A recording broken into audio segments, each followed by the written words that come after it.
जो राजाओं के इतिहास से बड़ा प्रभावित हैं।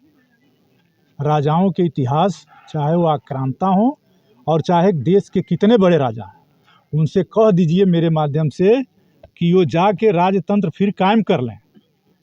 जब इस देश में राजतंत्र था तो शक आए, हूण आए, पुर्तगाली आए, यहूदी आए, फारसी आए, मुगल आए। तब इन राजा तो बहुत ताकतवर थे। तब तो SC ST को शूद्रों को युद्ध करने का भी अधिकार नहीं था। तो राजा जितने ताकतवर थे तो इतने कैसे आ गए? और जब मुगल आए, राजा बहुत ताकतवर थे, मुगल आए, मुगल बहुत ताकतवर थे, अंग्रेज आए उनको हराकर। अंग्रेज बहुत ताकतवर थे, लेकिन जिस दिन इस देश का हिंदू, मुस्लिम, सिख, ईसाई एक हुआ, कभी विश्व में सूरज न डूबने वाले अंग्रेजों की भी यहाँ से सफाई हो गई। और यह लोकतंत्र की ताकत है। जिनको राजतंत्र की ताकत पर भरोसा है वो किसी राजा के दरबार में चले जाएं। यहाँ बाबा साहब BR अम्बेडकर ने रानी के पेट से और राजा के पेट का, रानी के पेट का ऑपरेशन कर दिया और कह दिया राजा हो या रानी, सबके वोट की कीमत एक हो। लोकतंत्र में सबके वोट की कीमत एक है। जो गड़े मुर्दे उखाड़ रहे हैं उनको चाहिए कि किसी राजा के दरबार में चले जाएं। लोकतंत्र अंग्रेजों को हटा करके भारत का लोकतंत्र बना, और भारत के लोकतंत्र में किसी की कुवत नहीं है कि 1 इंच जमीन भी भारत की ले ले। भारत का पहला आतंकवादी कौन था? महात्मा गांधी। राष्ट्रपिता महात्मा गांधी को गोली मारने वाला व्यक्ति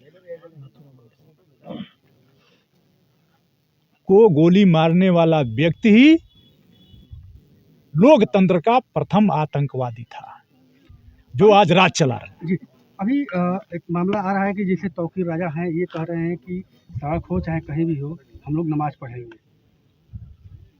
जिस तरह से सरकार रोक लगाई है सड़कों पर नमाज न सरकार के पास नहीं कौन बोला? सरकार को चलाने के लिए सभी धर्मों का टैक्स आता है, और सभी धर्मों के टैक्स से धर्म का प्रचार हो। धर्म आस्था का विषय है। हम जिस धर्म को मानते हैं उसमें मेरी पूरी आस्था है। लेकिन धर्म के नाम पर पाखंड का विरोध होना चाहिए, होता रहा है। और जब सभी धर्मों के टैक्स का पैसा है तो फिर एक धर्म पर नहीं बल्कि पाखंडों पर, किसी भी धर्म के पाखंडों पर खर्च करने की जरूरत इजाजत संविधान देता है? नहीं देता है। दूसरी जो बात आपने कही है, 5 मिनट के नमाज से जिनको तकलीफ होती है उनको देखना चाहिए कि हमारे धर्म में, हम तो हिंदू धर्म के हैं, हम नहीं रास्ता घेर करके दुर्गा पूजा करते हैं क्या? ये सबकी सरकार है, सभी धर्मों का आदर होना चाहिए और धार्मिक स्वतंत्रता रहनी चाहिए। मुझे तो आज ताज्जुब हुआ, खान पर प्रतिबंध लगा दोगे, आज मीट नहीं कटेगा, आज बकरा नहीं कटेगा, गाय नहीं कटेगी, और जाइए आसाम के, तमिलनाडु के, गोवा के, गाय खाने वाले तो सब भारतीय जनता पार्टी में ही है।